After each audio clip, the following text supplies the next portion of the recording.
పుట్టినరోజు, పెళ్లి రోజు, నిశ్చితార్థం, సారీ ఫంక్షన్స్, రిసెప్షన్ ఏదైనా సరే అన్ని శుభకార్యాలకు సంప్రదించండి ఐశ్వర్య కన్వెన్షన్. నేను నిన్న గాంధీ భవన్లో మాట్లాడేటప్పుడు మరి కేటీఆర్ గారు క్యారెక్టర్ గురించి, మరి వారి గతంలో వారు చేసినటువంటి కార్యక్రమాల గురించి, మహిళల మీద వారికి ఉన్నటువంటి మరి చులకన భావం గురించి మాట్లాడుతూ మరి ఆయన నన్ను రొచ్చగొట్టే విధంగా మాట్లాడినప్పుడు నేను భావోద్వేగానికి లోనై మరి కొన్ని ఆయన మీద నేను విమర్శలు చేయాల్సిన అవసరం వచ్చింది. ఆ సందర్భంలో నాకు ఇంకెవరి మీద కూడా వ్యక్తిగత ద్వేషం కానీ మరి వ్యక్తిగత కోపం కానీ లేదు. అనుకోని ఆ సందర్భంలో ఒక కుటుంబం మాట నేను తీయడం ఏదైతే ఉందో అది అనుకోకుండా నా నోటి నుంచి జరగడం జరిగింది.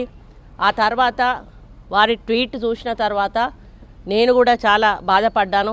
ఎందుకంటే ఏ విషయంలో నేనైతే బాధపడతా ఉన్నానో ఆ విషయంలో నేను ఇంకొకరిని నొప్పించాను అని తెలిసి రాత్రి వెంటనే మరి దాన్ని వెనక్కి తీసుకుంటూ నేను ట్వీట్ చేయడం జరిగింది.